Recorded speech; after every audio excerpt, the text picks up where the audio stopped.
Hare Krishna, Krishna Krishna, Hare Hare, Hare Rama, Rama Rama, Hare Hare.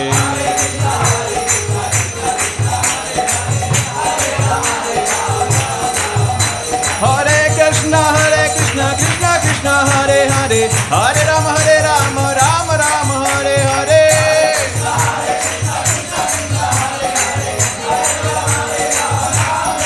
Hare Krishna, Krishna Krishna, Hare Hare, Hare Rama, Rama Rama, Hare Hare.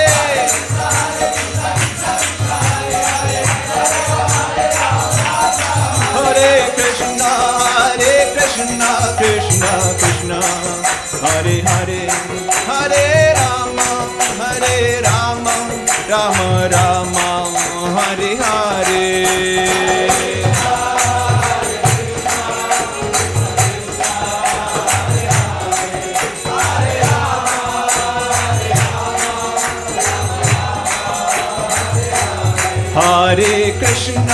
Hare Krishna, Krishna Krishna, Hare Hare, Hare Rama, Rama Rama, Hare Hare.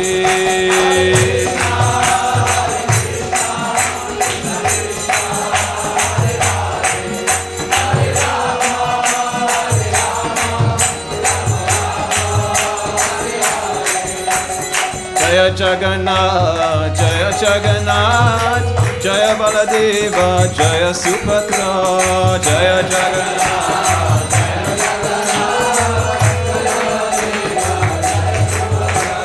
Jaya Jagannath, Jaya Jagannath, Jaya Baladeva, Jaya Subhadra.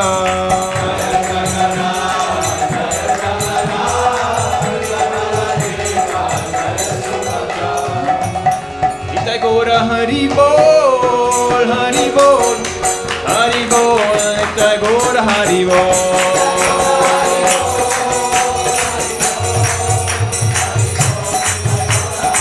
Jaya Jaya Prabhupada, Prabhupada, Prabhupada, Jai Srila Prabhupada.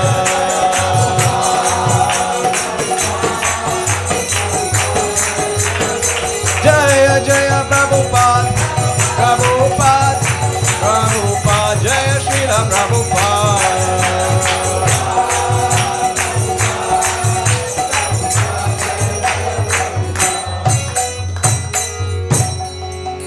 Jai Nitai Gaura Premanande, Hari Hari.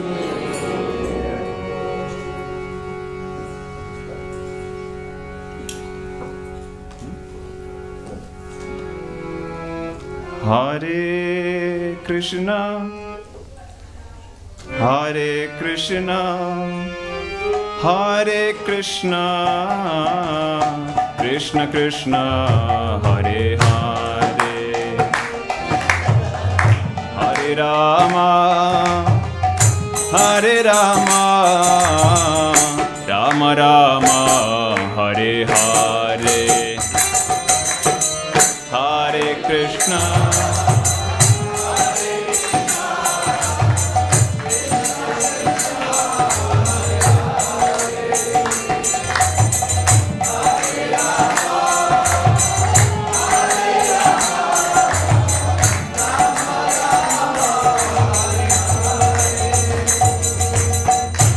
Hare Krishna, Hare Krishna, Krishna Krishna, Hare Hare, Hare Rama, Hare Rama, Rama Rama, Hare Hare, Hare Krishna.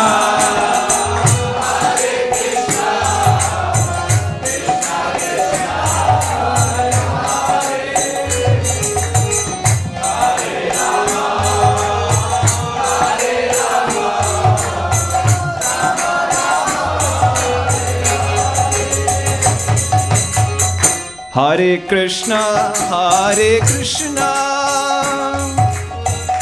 Krishna Krishna, Hare Hare, Hare Rama, Hare Rama, Rama Rama,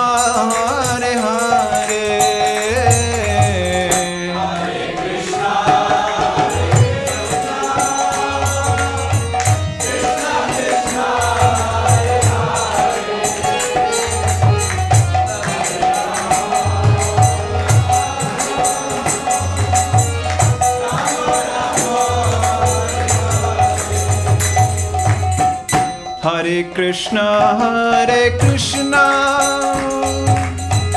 Krishna Krishna, Hare Hare, Hare Rama, Rama Rama, Hare Hare.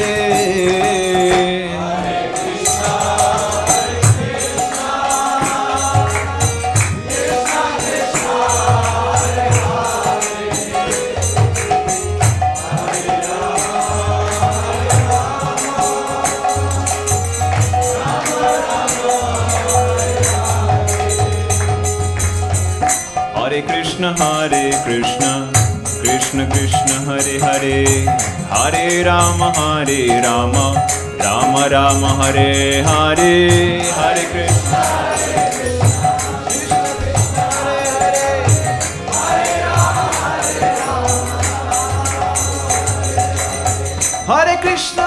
Hare Krishna, Krishna Krishna, Hare Hare, Hare Rama, Rama Rama, Hare Hare.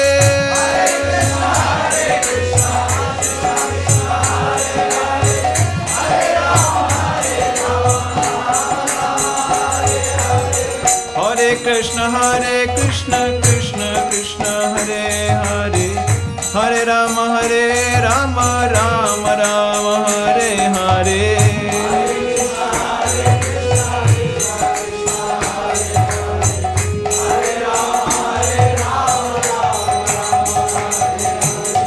Hare Krishna, Krishna Krishna, Hare Hare, Hare Rama, Rama Rama, Hare Hare.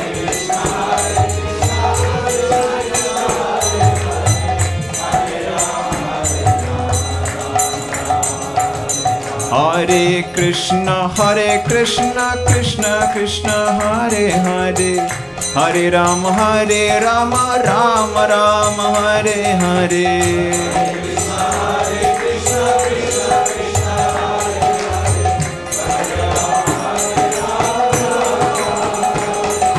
Hare Krishna, Krishna Krishna, Hare Hare, Hare Rama, Rama Rama, Hare Hare.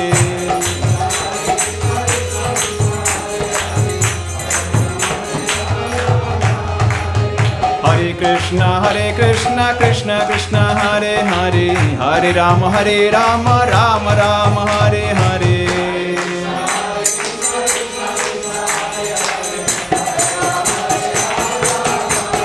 Hare Krishna, Krishna Krishna, Hare Hare, Hare Rama, Rama Rama, Hare Hare.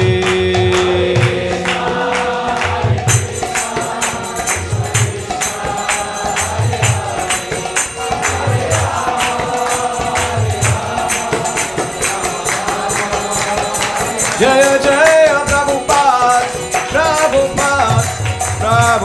Jaya Srila Prabhupada.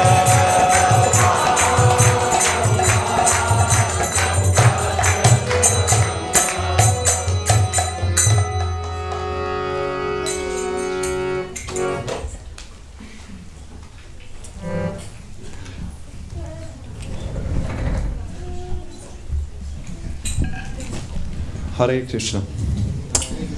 Welcome to our Sunday program in the Krishna Temple Zurich. Willkommen zum Sonntagsfest im Krishna Temple Zürich. Versteht jemand kein Englisch? You understand English, right? English? The question was, who doesn't understand English? You understand? Good. Who is here for the first time? I don't understand English either. Your English is probably one of the best in this room. Much. So, okay, welcome. So nice that you came. So now we're going to have a lecture, and we're very fortunate today. We have with us His Holiness Chandramauli Swami Maharaj. Hari Bol. Where is he? Oh. So just a brief introduction for those of you who don't know Maharaj. His Holiness is originally from the US, and he joined the Krishna consciousness movement in 1973. That's exactly 50 years ago. So he has been practicing bhakti yoga for 50 years, and for many years he's sharing knowledge, traveling all over the world. He's in the renounced order of life, a sannyasi. And he's also an initiating spiritual master in our movement. So he has disciples who he guides, and he also guides us today. So we are very fortunate, and thank you so much, Maharaj, for coming. I need some guidance.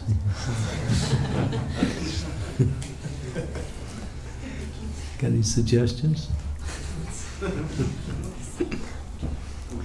Okay. Huh? Sing? Okay. Is that what you usually do? Okay. I was thinking of telling jokes today. Maybe it wouldn't work. I don't know. Okay. Okay. Do you all know the song? It's Bhajan.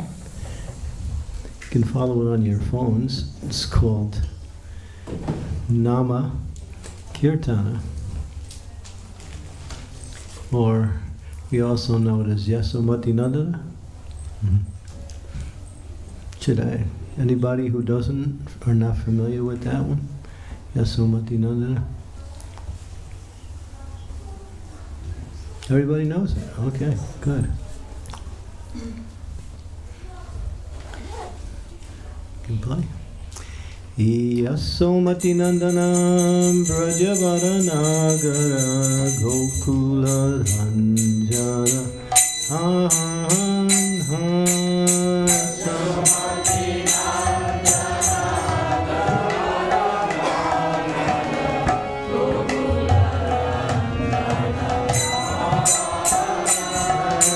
Yasomati Nandana Brajabaranagara Gokula Ranjana Han Han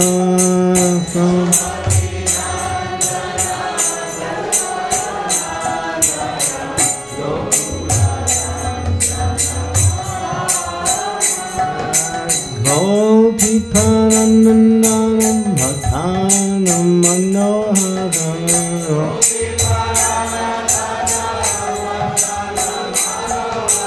Gopiparanandanam Bhatanam Manoharam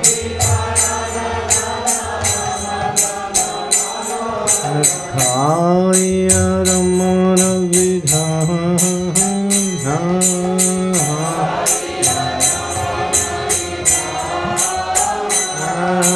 Kaya Ramana Vidhana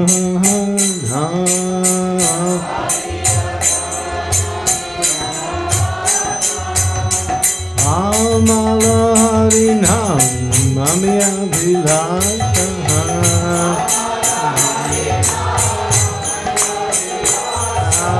Amala Harinam Mamya Vilasha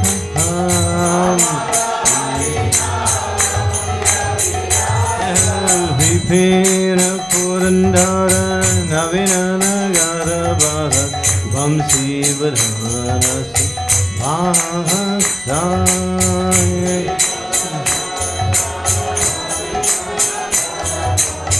Vamsi Vadhanasi Brajajana Pallana Surakulanasana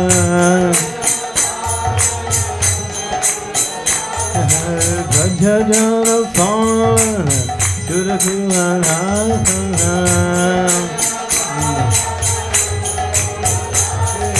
Nanda Gorana Kuala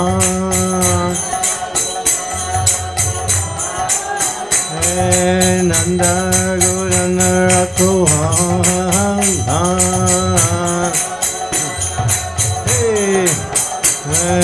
Govinda Madhava Navanita Tatara Govinda Madhava Navanita Tatara Sundarananda Gopala, hey, Sundarananda Gopala, hey, oh, Yamuna Tatachara Gopi Vasanora, Yamuna Tatachara Gopi Vasanora, Rasa Rasika Kripa Moya, hey, Rasa Rasika Kripa Moya, oh, Sri Radha Bala Vrindavana Natavara, Sri Radha Bala Vrindavana Natavara, hey, Sri Radha Bala Vrindavana Natavara, Bhakati Vino Rasraya, Srila Bhakati Vino Rasraya, Yasomati Nandana Brajavara Nagara Gokula Hanta Gokula Hanta.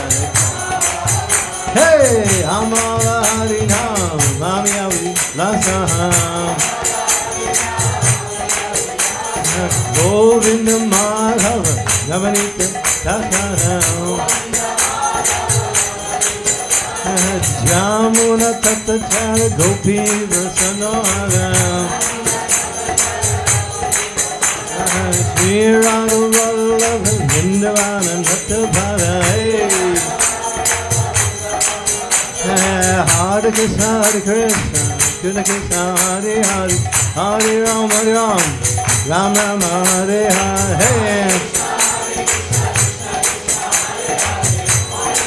Hey. Hare Krishna, Hare Krishna, Krishna Krishna, Hare Hare, Hare Rama, Ram Ram, Hare Hare. Hey.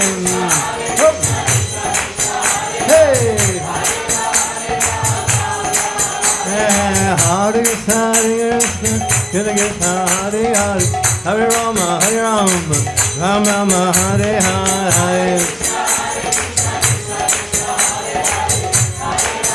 Hey,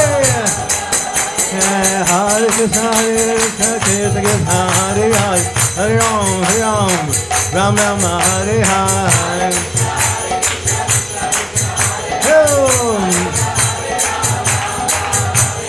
Hare Krishna, Krishna Krishna, Hare Hare, Hare Ram, Ram Ram, Hare Hare.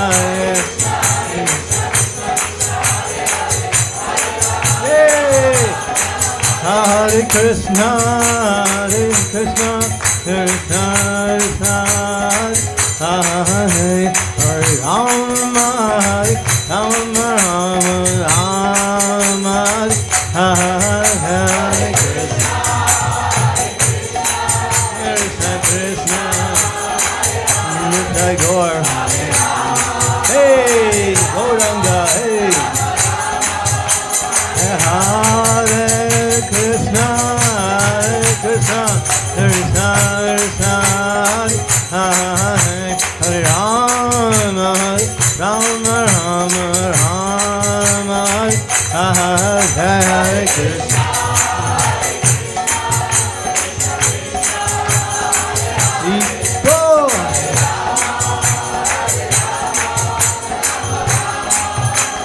Nitai Gaur Hari Bol, Hari Bol, Hari Bol, Hari Bol.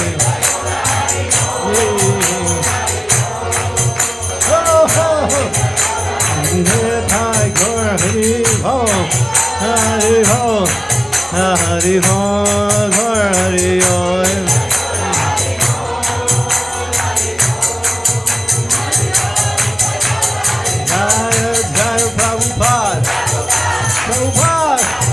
Prabhupada, Jai Prabhupada.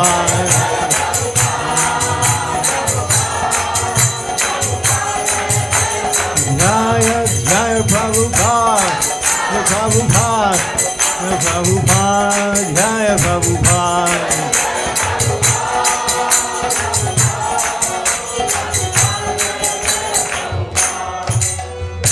Gauda Premanande, Hari Hari Bol, Srila Prabhupada ki jai. Okay, I have a quiz for all of you. Okay, I'm going to ask you a question, see if you can get the answer. Ready? Yeah. Okay.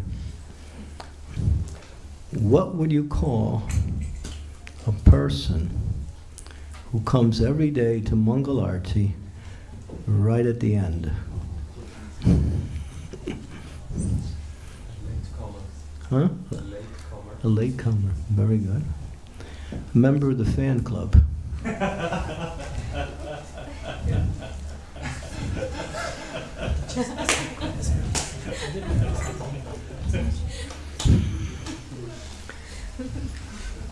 Okay, I will give you another one. What do you call the person who comes right after that? What's next? The Conch Club.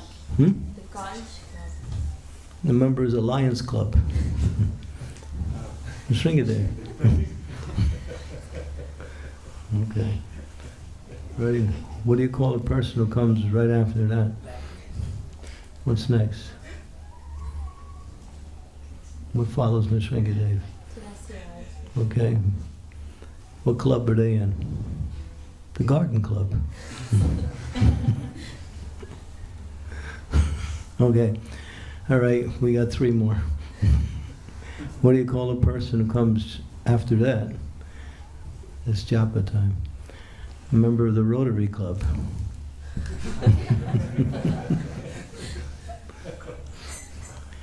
Okay, ready for the next one? What do you call a person who comes right after that? Remember the book club? Om Namo Bhagavate Vasudevaya. Okay, we'll go for the last one.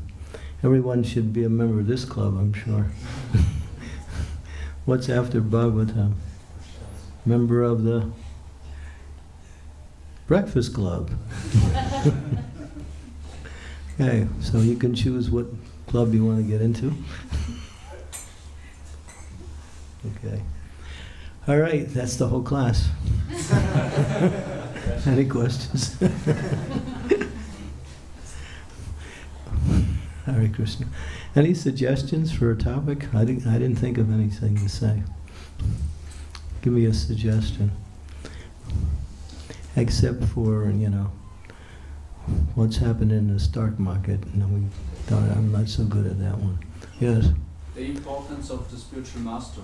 The importance of the spiritual master. Make sure you give him money, garlands, and don't forget his birthday. Okay. Okay. Any questions?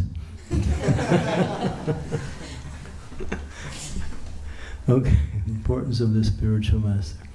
Om Gyan Timirandasya Gana Jana Savakaya Chaksun Militam Yena Tasmai Shri Gurave Namaha Shri Chaitanya Manobhistam Staptitam Yena Bhutale Swayam Rupa Gadammayam Dadati Swam Padantikam Pandeham Shigaro Shiyuta Padekamalam Shigarun Vaishnavam Scha Shri Rupam Sagrajatam Sahagana Raganatam Vitam Tam Sajivam Sadvaitam Sarvadutam Parijana Sahitam Krishna Chaitanya Devam Sri Radha Krishna Padam Sahagana Lalita Sri Vishakam Vitamscha Hey Krishna Karuna Sindhu Dina Bandhu Jagatpate Gopesha Gopika Kanta Radha Kanta Namostite Tapta Kanchana Gaurangi Radhe Vrindavaneshwari Vrishabhanu Bhakti Devi Pranamami Hari Priya Panchakalpa Tarubhischa Kripa Sindhu Bevacha Patitanam Bhavanebhyo Vaishnavebhyo Namaho Namaha Jai Sri Krishna Chaitanya Prabhu Nityananda Sri Advaita Gadadhar Shivasadi Gaur Bhaktivinoda Hare Krishna, Krishna Krishna, Hare Hare, Hare Rama, Rama Rama, Hare Hare. We just recently celebrated the appearance of the Supreme Personality of Godhead, Sri Baladev. Balaram is known as Guru Tattva.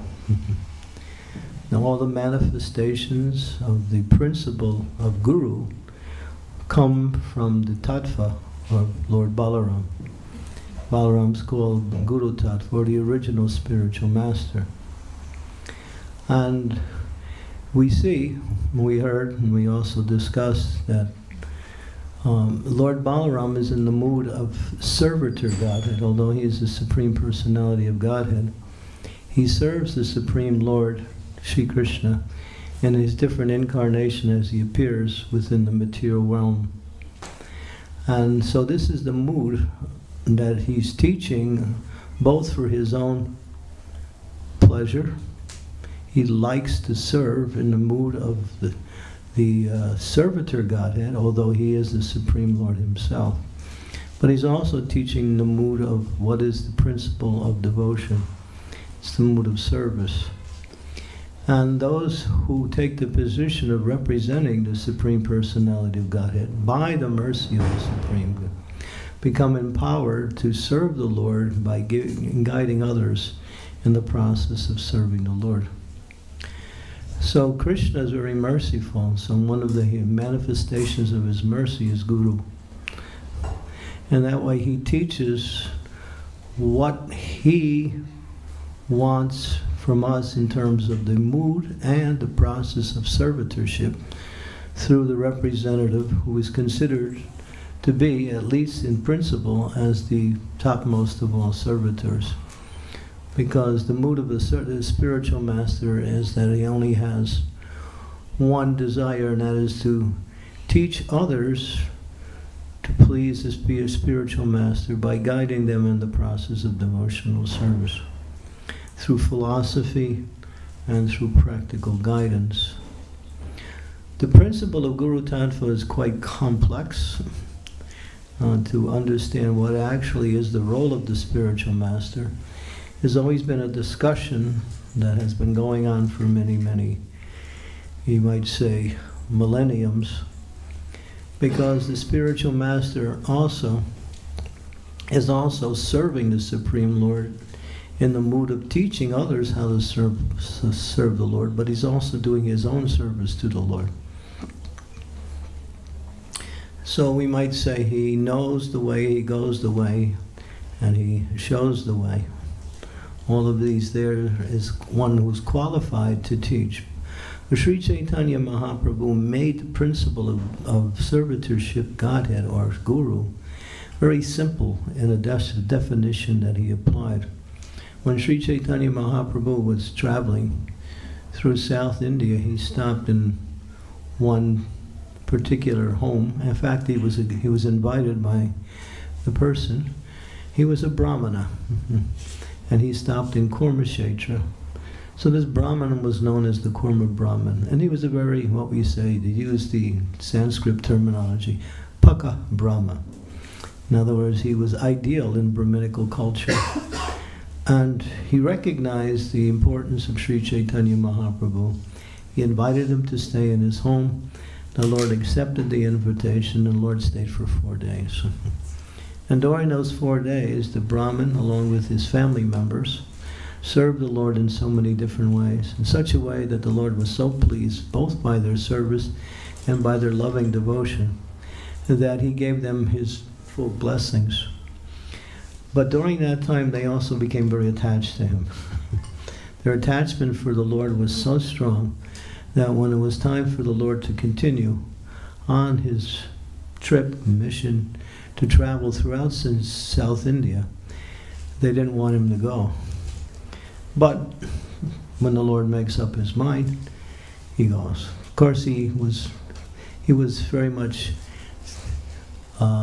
aware of the sentiments, and he tried to pacify them as much as he could.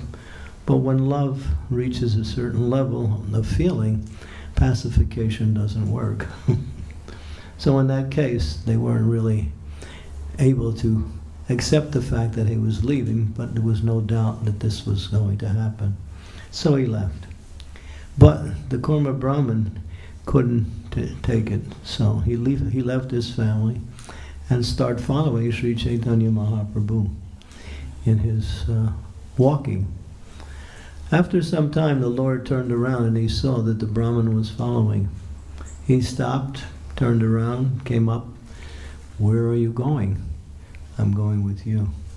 "You can't go with me. You have your family. You have your responsibility. What will people say? How will your family continue?" And so many words, the Brahmin didn't respond to Lord Chaitanya's statement. He pretty much said, "I'm coming with you." His desire to be with the Lord was so strong.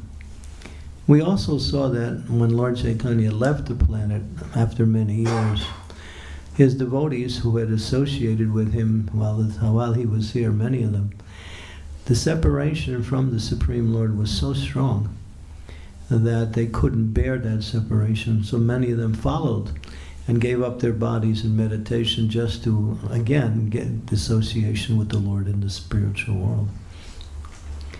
And so the Lord, of course, needed to say something to pacify this Brahmin. He had tried earlier. But now he said, actually, if you want to be with me, do two things. He said, if you do these two things, you'll never lose my association. He said, whoever you meet, tell them about Krishna. Whoever you meet, teach them to chant the Hare Krishna Maha Mantra. He said, by my command, be Guru, save the land.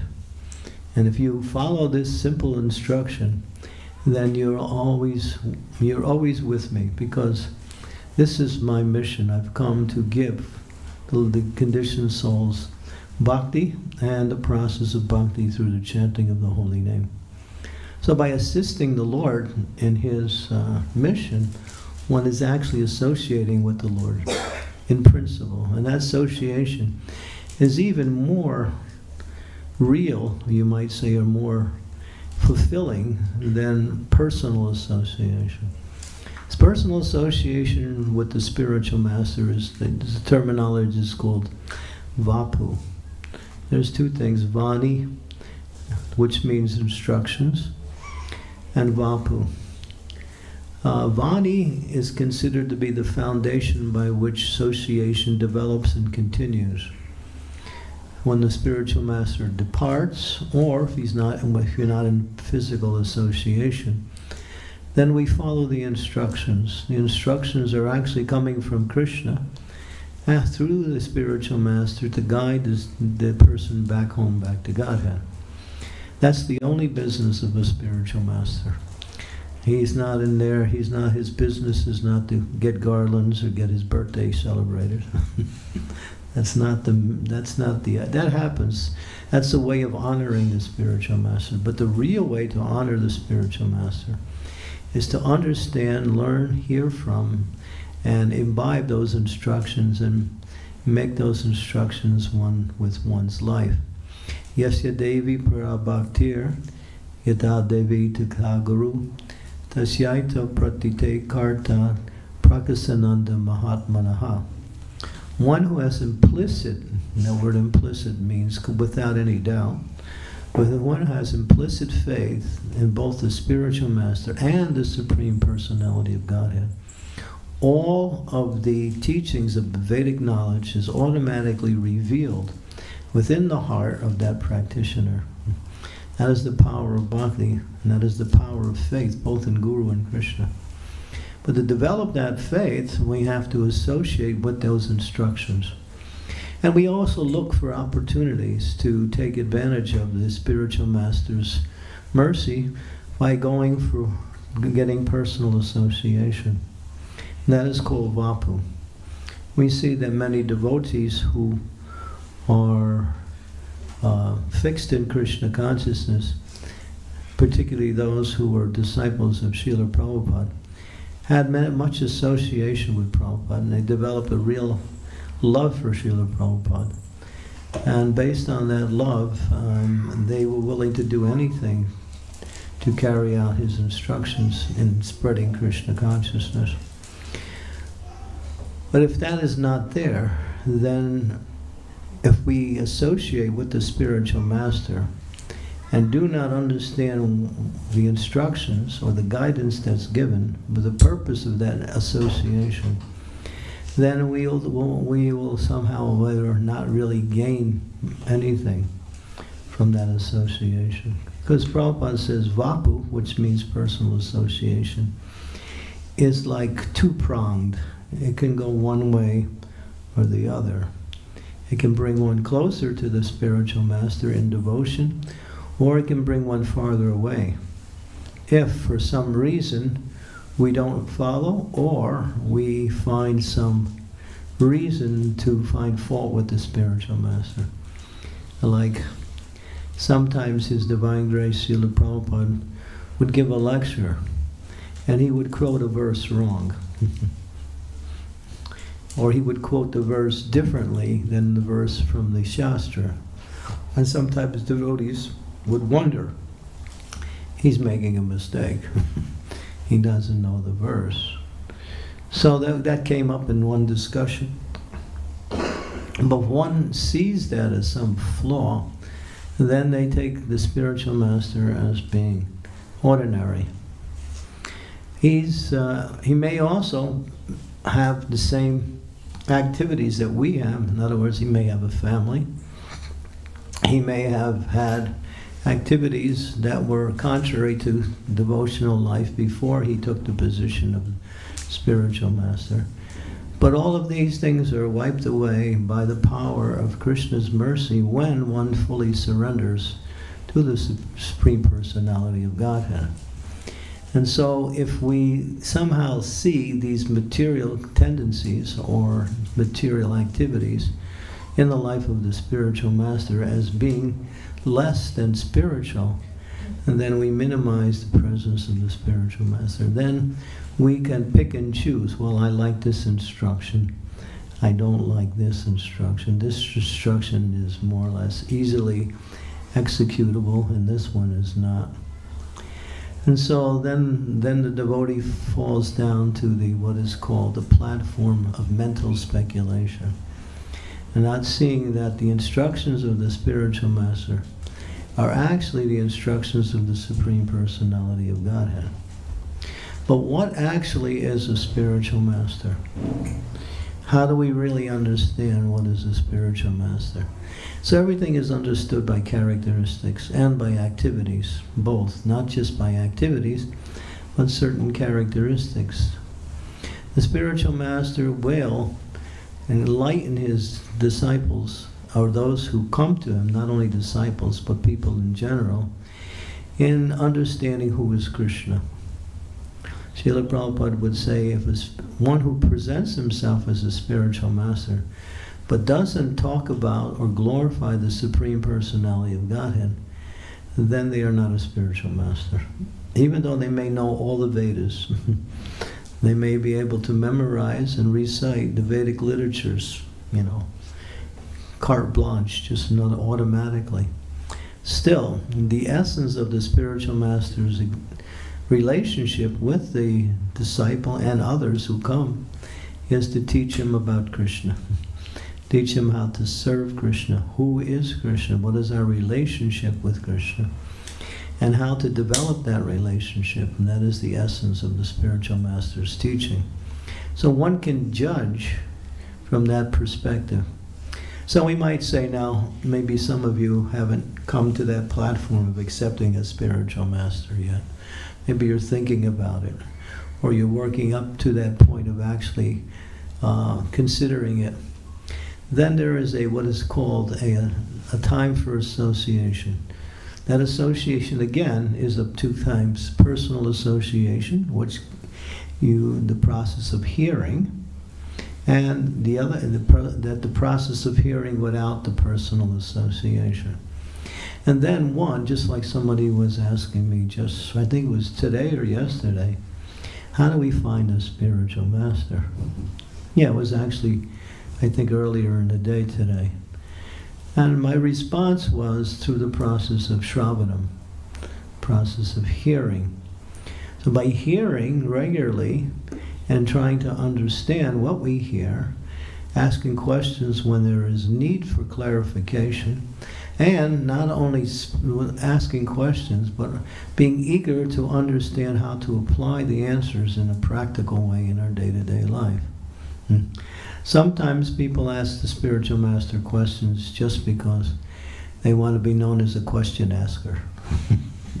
I've seen that. And when I used to do that to Prabhupada, a person would ask question after question. Prabhupada would say, you know, when you're eating, you have to digest before you can take the next bite. So, have you understood what I've told you before you can go on to the next topic? So, understanding means to contemplate what is the meaning. And if we can understand clearly and go ahead, then that is success. But if there's any slight doubt of how to apply the knowledge in practical, then questions are there. And then therefore one has to be inquisitive, because inquisitive or relevant questions clarify the principles of bhakti and the instructions of the spiritual master, where one can become enthusiastic to execute devotional service. If we hear and we try to understand, but we don't understand clearly or theoretically, then we need to clarify that through the process of questions and answers. The spiritual master, also some of his other characteristic is he has no other business than Krishna's business. He doesn't do like, well, you know, he's out there doing, you know, some kind of material job in order to further his situation in the material world. And he does spiritual masters as a sideline. No, it's not a spiritual master. And one who is 24/7, you might say, completely fixed on serving the Lord and also teaching others. And Krishna, in the Bhagavad Gita, he gives a very simple formula how to approach the spiritual master. Tad vidi prasiprastena pariprasyena sevaya upadekshyanti te gyanam gyaninam tatpadarshanaha. And this is from the Bhagavad Gita, 4th chapter, verse number 34. In there, the Lord is saying, approach the bona fide spiritual master, ask questions, and be ready to serve. Pradipratena, Pariprasyena, and Sevaya are the three principles. Pradipratena means humbly, with a desire to understand. Pariprasyena means the questions, inquisitiveness. Just like, what are the most important questions you can ask the spiritual master? Prabhupada was talking, I was listening to him today. He was saying, people come to the spiritual master. One lady came to him, she said, I have a pain in my leg. Can you give me some medicine or give me some advice how I can overcome this leg pain? Prabhupada said, we can do that, but then after some time the pain comes back. Or you have another problem. Now that's not the business of it. He said, if you want that kind of help, go to the doctor. That's what they're for. Or someone who knows. He said, the spiritual master is meant to, you know, guide you back home, back to Godhead. That's his fixation. And so he does whatever he can, both for his disciples who have accepted him in that position and to others that he preaches to bring them somehow closer. And the essence of the spiritual master's teaching, when Srila Prabhupada was asked, what is your most important instruction to your disciples? And he said, my most important instructions to my disciples is that every day on beach they chant 16 rounds without fail. Very simple. And it's the essence of the practice of spiritual life, is to glorify the Lord by chanting the Hare Krishna Maha Mantra regularly as a vow. Sometimes devotees who haven't come to that stage of initiation yet, they chant when they want. Or they'll chant 6 rounds one day, 8 rounds another day, 24 rounds another day, next day no time for chanting. And it's just all over the place. There's no commitment in that. In other words, spiritual life means to make a commitment. Make some kind of sacrifice, personal sacrifice, in order to practice bhakti. And therefore, the sacrifice of time, the sacrifice of putting everything else aside and focusing on our spiritual life. And these are certain sacrifices, and sometimes we get an instruction from the spiritual master. There's 2 kinds of devotees, devotees who have their relationship with the spiritual master based on the general instructions that the spiritual master gives. In other words, in his lectures, if he's writing books, like that. And there's others who get specific instructions directly from the spiritual master. Both are considered equal, but those who get specific instructions, then that becomes easy. And it's a special mercy that if they simply can fulfill that instructions, carry it out with determination, then they make nice advancement. And Srila Prabhupada had disciples that were both. Some he told them go to different places, open up temples, just like the opening up the whole German yatra was done by one devotee whose name was Shivananda. And he was 19 years old, all alone. Prabhupada sent him to Germany. He said, preach in Germany, start Krishna consciousness in Germany. 19-year-old boy just joined the Hare Krishna movement. Very obedient, but that's all. He was all alone. And Prabhupada sent him. And now he has to do this mission by himself. And he did it.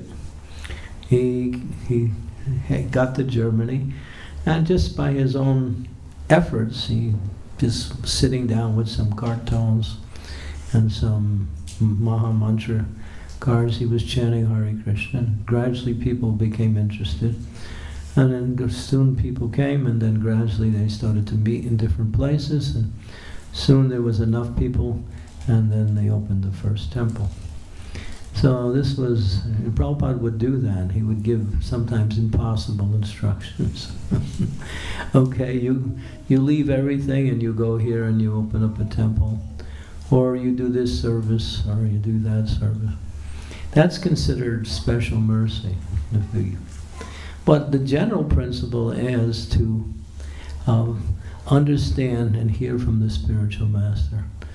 So following the spiritual master's instructions is not so easy, because it requires sacrifice. Because the spiritual master's instructions is to break your attachment to the material world. Gradually to free you from your desire to enjoy in this world and bring you closer and closer to Krishna through executing the activities in devotional service. And sometimes we find there's a conflict between the two. But that's special mercy. And that's special mercy. And Prabhupada, at least I can use Prabhupada as the example. I don't know how other spiritual masters guide their disciples. Prabhupada gave some very hard instructions. I'll give you an example. Prabhupada was translating the Chaitanya Charitamrita, and he was sending the different translations to the BBT in Los Angeles. This was in 1975. So he would finish one volume, send it to the BBT, and they would, do the editing. They would do the, the layout of the book, place the pictures, also make pictures, do the binding, and ultimately do the printing. And so it took 2 months average to do 1 volume of what Prabhupada was giving. So they had done 2 volumes. In those days, the Chaitanya Charitamrita set was 17 volumes. So Prabhupada came to Los Angeles, and he said, I have finished the entire work of Chaitanya Charitamrita. There's 15 volumes that needs to be, edited, pictures, printed, binded, everything. So I want it done in 1 month. They were doing 1 volume in 2 months. Now he's asking for 15 volumes in 1 month. And the devotee said, Prabhupada, that's impossible. That's how they responded. Prabhupada said, this is the famous statement, you might have heard it. Prabhupada said, impossible, a word in a fool's dictionary. And then they gave different reasons why they couldn't do it. Prabhupada wouldn't listen. He said, get it done. 1 month, 15 volumes. He gave them all the work. So Rameshwar and Radhaballava was the temple president, Rameshwar was the spiritual master there, or spiritual leader at the time. They had a conference, and they said, Prabhupada's serious. He wants 15 volumes in 1 month. We're only doing, 1 volume every 2 months. So they thought, what are we going to do? He's not going to change his mind. So they tried all different arguments to try to convince Prabhupada they couldn't do it. And Prabhupada wouldn't hear it. Get it done. That's all. And so they came up with a plan. They said, Prabhupada, all right, we'll do it. But we have one request. You stay here for the whole month. Little bargaining with the guru. Prabhupada said, all right, I will. And he did. He stayed there for that whole month. And so there's about 150 devotees in the temple at the time. So they put the whole temple on 24-hour service. In other words, everyone worked around the clock for editing, printing. They needed pictures. Prabhupada had also asked for certain paintings to be made for the book. So the painters, the artists, were working on their paintings, and devotees were bringing them their prasadam. They were sleeping there and waking up and then continuing with their painting. So this went on for 1 month, and around the clock. Everyone was on full throttle, just trying to get Prabhupada's requests fulfilled. 15 volumes. It's good for temple presidents to hear this. And in 1 month they had done it. They did it. 15 volumes they did in 1 month before they could only do 1 volume in 2 months. So Prabhupada could understand, yeah, a little push is needed sometimes to, should bring out the qualities of the Vaishnavas, the mood of surrender, the mood of willing to do anything to satisfy the instructions of the spiritual master. And if you, of course you maybe have, if you see those volumes, those 15 volumes, they're beautiful. Excellent. The quality, the paintings, the binding, everything was done, not only done, but done in an expert way. Prabhupada was so pleased. You can read about this particular pastime, and it's mentioned in one book that was written by Tamal Krishna Goswami called Servant of the Servant.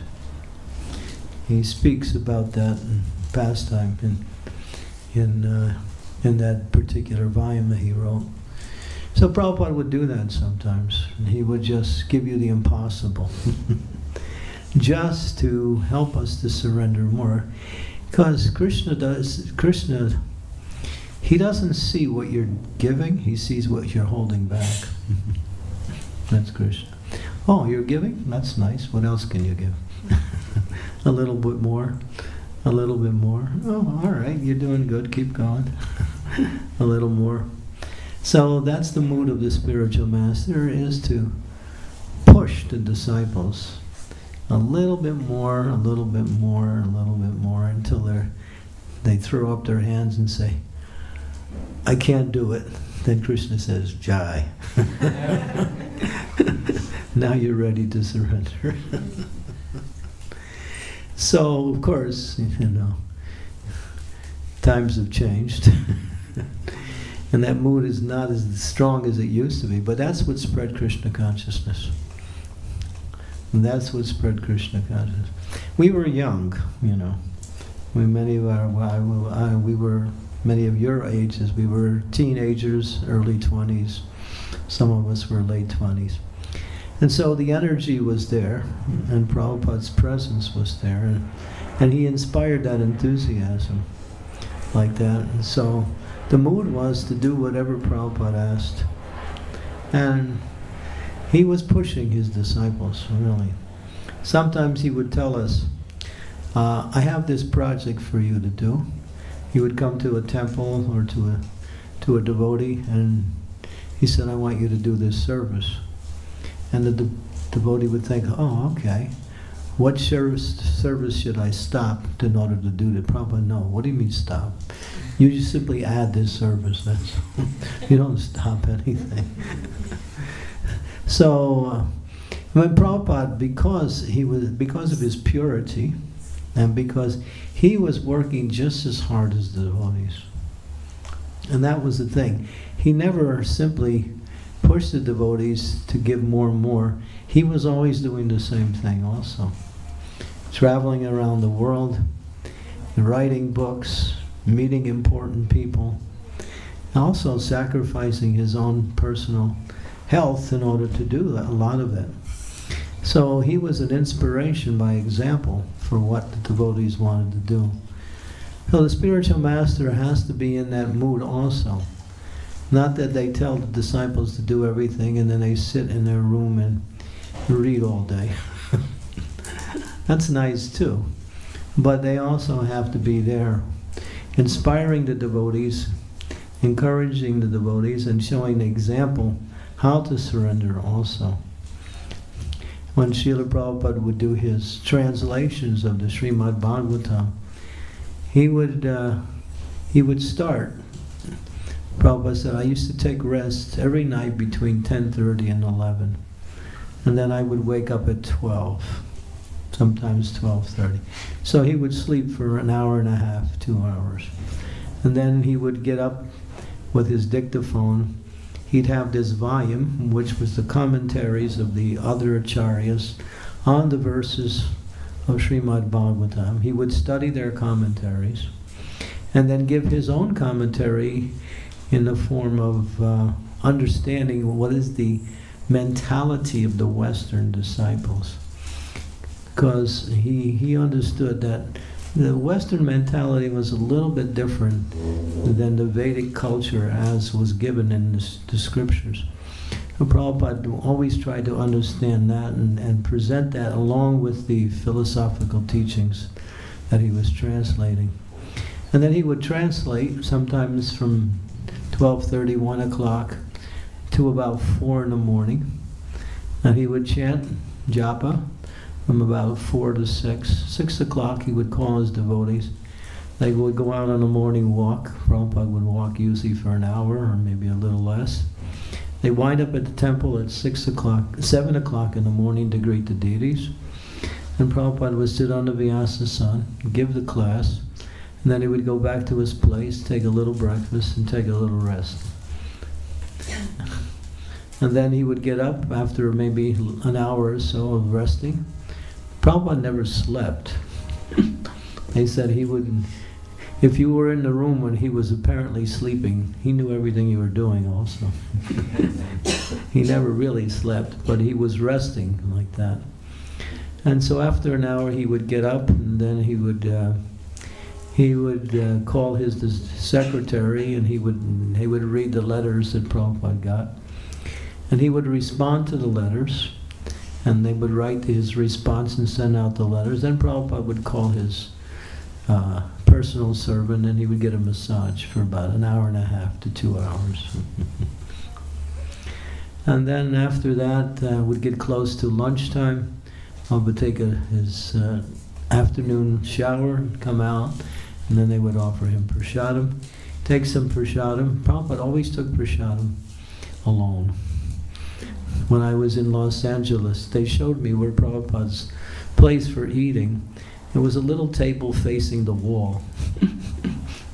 He wouldn't talk to anyone because he understood that prasadam was Krishna, and therefore he wanted to honor prasadam in that way. And sometimes if there were some important guests that came at that time, he would also meet with them, but that was rare. And usually he would meet with guests later on in the day and throughout the evening.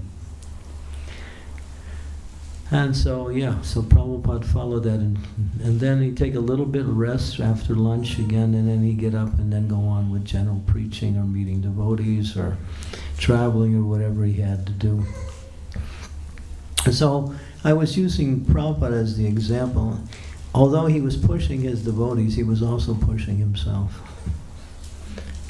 And if anyone's in the position of a spiritual master, it's not like they're just sitting there simply giving orders in philosophy.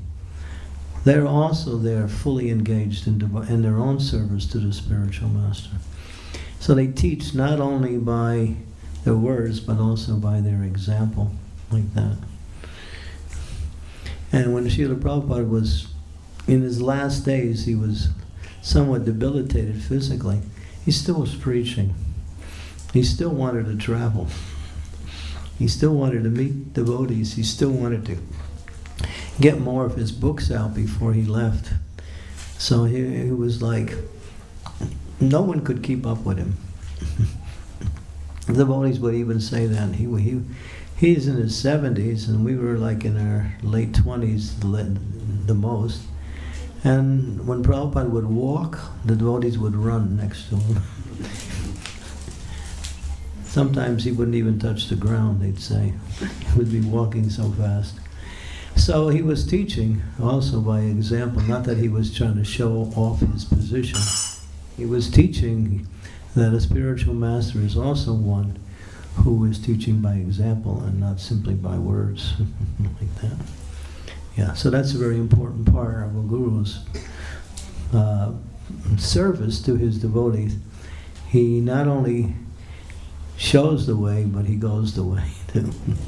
Yeah, and that way you can understand what is a spiritual master, by his example and by his words also. And so I'll ask you a question. And this was a question that was posed in the Srimad Bhagavatam. When Narada Muni came upon Dhruva Maharaj, who was in the forest, Dhruva Maharaj had been offended by his stepmother when he tried to sit on his father's lap, who was the king at the time. His stepmother said he has no right to sit, only my son. And she became angry at him, and his father agreed with his stepmother. And so he was a 5-year-old boy, but he had a very fiery nature as a 5-year-old boy, born in a Kshatriya family. So he went complaining to his mother. His mother said, well, actually, whatever you want in life you can find in God. He said, where can I find God? In the forest. Immediately left home, and he went to the forest to perform austerities and different penances to try to find God. When Narada Muni saw this young boy doing that, he tested him. He tested him by saying, you're just a young boy. You're 5 years old. You know, you have to live out your childhood. Play for a while. When you get a little older, then you can get serious in spiritual life.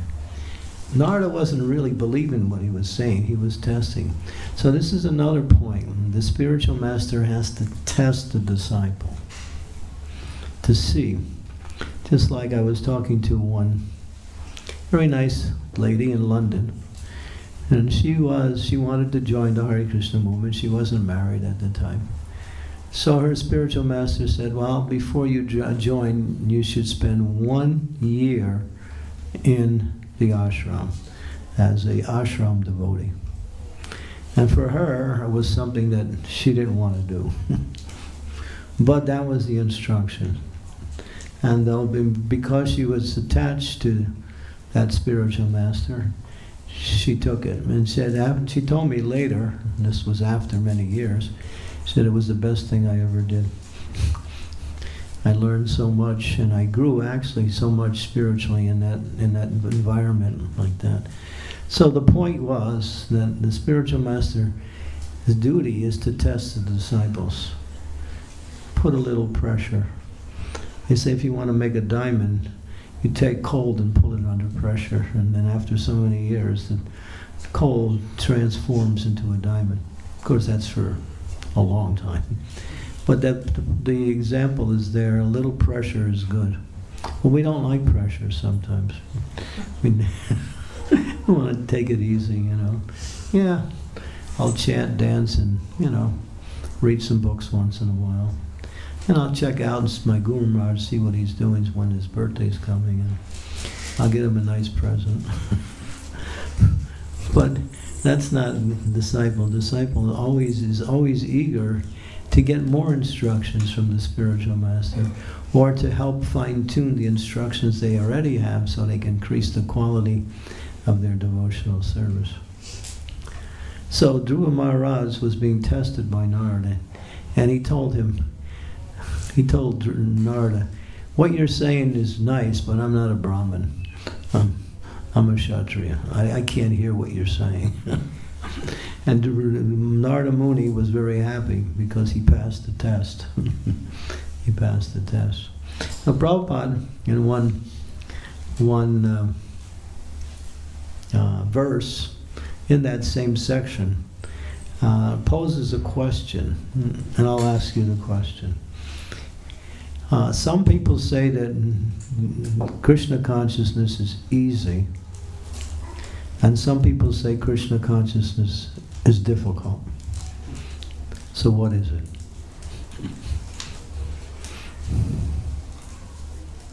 Yes? I believe it's easy if,